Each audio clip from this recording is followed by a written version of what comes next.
With today's technology, it's very easy to have a smartphone, a tripod, to put them in place and to film yourself and have some very specific reference points as to what it is you're trying to do to turn that slice into a draw. So here I've asked Byron Hutchison, who is currently training to become a member of the British PGA, to demonstrate a high weak cut and a draw.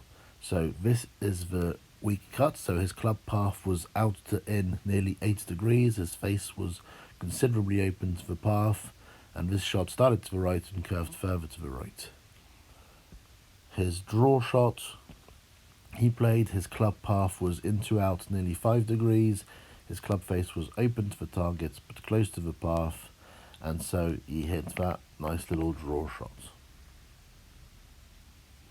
Now, if we have a look at what those shots actually look like, so we have the slice on the left and the draw on the right. So with the slice shot, we'll notice that the hands go back in an outwards fashion. So instead of moving inwards, they're moving outwards. So if I just mark the hands here with a little red line, you'll see the hands are moving off to the right as we look at the screen. If we stop the swing when the left arm's parallel to the ground here, we'll see that the left arm is pointing straight back at the camera and the hands are sort of to the left hand side of the chest. Notice the legs have done very little, so there's very little change of flex. The hips haven't turned, so they're still relatively level to the ground.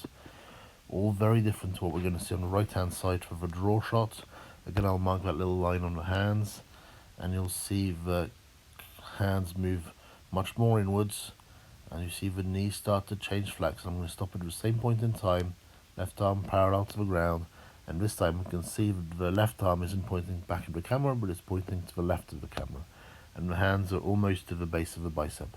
So they've worked much more inwards. The right hip now is higher than the left hip. The hips are turning, so considerably different. If we keep going to the top of the swing here, you'll see Byron finishes with the hands above the right shoulder, whereas on the draw shot, he finishes with the hands to the left of the shoulder. So what I mean specifically is this is the line of the shoulders, this is the line of the shoulders. So on that draw shot, the hands to the left as we look at the screen of the shoulders. If we keep moving downwards and we get back to that left arm parallel to the ground, on the slice shots you see here the club shaft intersects the body at the shoulder, even slightly above the shoulder, whereas here on the right hand side it's going to be somewhat more through the humerus, through the bicep of the right arm. Keep going here, the club shaft traces above the right forearm, and when we stop the club parallel to the ground, the club head here appears to the right hand side of the hands. Keep going on this picture and the club shaft traces the forearm much better, is even somewhat underneath it. Stop at the same point in time, club shaft parallel to the ground, and this time you see the club head is to the left of the hands. You can also see the difference in the amount of rotation there is. If you look at the lower body, you'll see a lot of the left leg in the slice picture and much less so in the right hand side picture. So as he comes into the ball, you see the inside out approach compared to the outside in approach for the slice. It finishes here with the arms really flexing compared to the arms much straighter on this picture. When we look at the club head here, it would appear to be somewhat open, somewhat unrolled compared to say the left hand side picture, but this is irrelevant in the sense that all that counts is that 1/2000th of a second right at the moment of impact, and providing that club face was open as target and close to the path, you will get the draw shot and through to the end. If we now have a look from the other view and we look at the face-on view,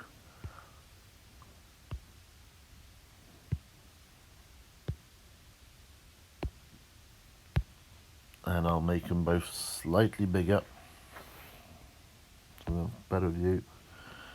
So already on the left hand side, the slice picture, you can see his weight is more back than in the right picture, so he has more weight towards his trail leg. As he makes his backswing, the hips, shoulders, everything's going to move back. So at the top of the backswing, you can see his knee, his trail knee is to the outside of the ankle, there's been a sway, a shift off the ball. Whereas on the right hand side picture, you'll see everything has stayed much more centered. So you'll see a pretty nice straight line here from the ankle all the way up to the right shoulder, whereas here you've got much more of this curved look. So the weight is more forward for the draw here than it is for the slice at the top of the backswing. If we keep going down, you'll see the weight never goes fully forward, so the hips always remain behind the lead ankle.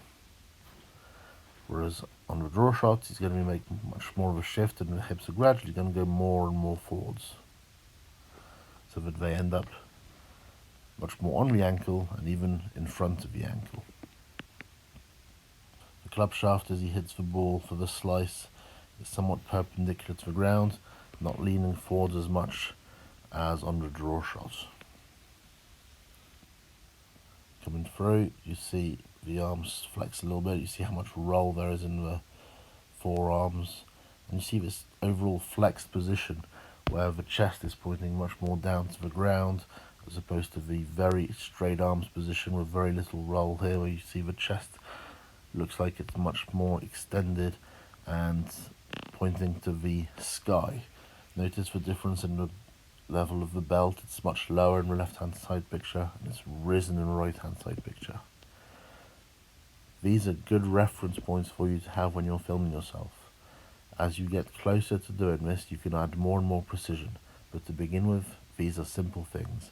Bring the hands inwards more on the backswing, facilitated by the knees change and flex, and keep the hips pushing linearly forwards during the downswing with the arms staying straight and finishing in this extended position.